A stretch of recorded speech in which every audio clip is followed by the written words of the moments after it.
Alright, so naririto na naman ako para sa isang talakayan. Walang iba kundi si Magenta.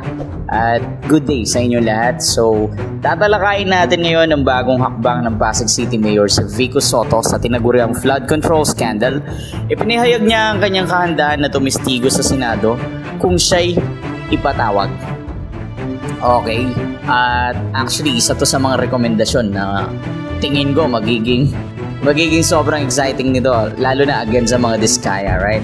So, sa Senate Blue Ribbon Committee hearing noong September 1, 2025, ipinakita ni Mayor Sotto ang ilang inconsistencies ng testimony or testimonya ni Kontraktor Cesara Diskaya at ng kanyang mga kumpanya.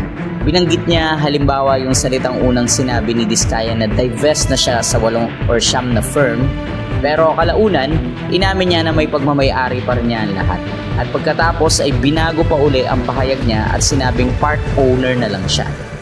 Isang nakapansin si Mayor Sotto at yung kaso ng St. Timothy kung saan sinabi ni Diskaya na ibinigay niya ang kumpanya sa kanyang niece na si Roma Diskaya Rimando. Ngunit ang kapital na papalapit sa 900 million, isang tanong na hindi na ipaliwanag na maayos. Nakita rin ang pattern kung saan ang iba pang kumpanya ay nakapangalan sa mga kamag-anak at dating empleyado. Halimbawa, ang elite general contractor kay cousin niya, si Horizon or Amethyst Horizon Builders. Sa isang apelido, Waymaker, OPC sa anak. At sa St. Matthew na may major ownership ng anak niyang si Matthew.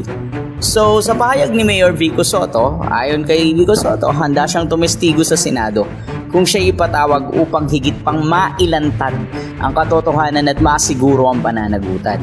Dagdag pa rito, hiniling niya rin ng tutukan ng Senado hindi lamang ang mismo kontraktor, kundi pati na may lalim na kaalaman sa kinasangkutan ng instruktura para hindi maiwasan ang pananagutan ng sinumang sangkot. Ani Sotto, we cannot allow these issues to fade quietly.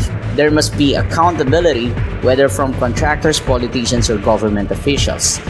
Kaya ang reaksyon at ang iba pang panig sa kabilang banda, wala pang normal na tugon mula sa mga sangkot sa contractor sa side ng Senado hinggil sa kung kailan o paano ipapatawag si Mayor Sotto. Gayunpaman, nagiging malinaw na lumalawak ang usapin na hindi lang tungkol sa teknikal na aspeto ng proyekto, kundi pati rin sa integridad ng sistema at kung paano umiikot ang pondo ng gobyerno. Mahalagang tanong ang kahihinatnan kung tumistigo nga si Mayor Sotto sa Senado. Una, magiging mas bukas ang investigasyon, verdad ito sa paghahanap ng mismo mga taong nasa likod ng discredibile na mga arrangements na nakabase lang sa pagitan ng pamilya o koneksyon. Pangalawa, pwedeng magbigay siya ng first-hand insights lalo na kung may nakikitang pattern o modus operandi na hindi tinatalakay sa testimonya ng Diskaya. Pangatlo, maaaring magbukas ito ng presidential na pagkakataon sa iba pang lokal na opisyal na tumindig at magbigay liwanag sa mga anomalya na isang healthy na senaryo para sa transparency sa gobyerno. Ngunit may mga panganib din. Kabilang na dito syempre yung political backlash, paghalo sa issue at politika at posibilidad na ang testimony maipuwersa o magamit bilang platform para sa politicking. Kaya ano ang maaaring gawin ngayon? Sundan natin ang Senate Blue Ribbon hearing. Lalo na matapos nilang formal na ipatawag si Mayor Sotto, mahalaga na mayroong suporta mula sa civil society at media upang masiguro na ang testimonya ni Sotto kung ibibigay man ay mapanalunan ng katotohanan, hindi gamitin sa personal na kapakinabangan. Mahawi ang usapan sa legislative reform tulad ng mas mahigpit na procurement protocols, anti-dummy firm rules at transparency sa paggamit ng procurement ng flood controls project. Sa ngayon, mahalagang tanda, ang kahandaan ni Mayor Vico Sotto na tumistigo ay hindi lamang simpleng pahayag. Ito'y panawagan para sa pananagutan sa gobyerno. Hindi lang ito sa usaping flood control.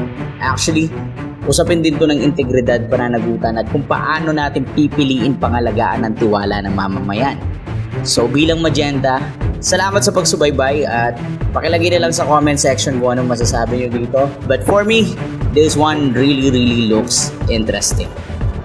At comment lang kayo. Baka sa susunod na content ko, baka yung comment nyo na lang yung susundan ko kasi Sana ma-appreciate nyo pa rin ako kahit minsan lang ako mag-upload. Sa lahat ng mga nandito at sumusubaybay kay Vico Soto, mukhang i-dedicate ko na ang channel ko kay Vico Soto. Kaya please, subscribe to my channel for more Vico Soto update.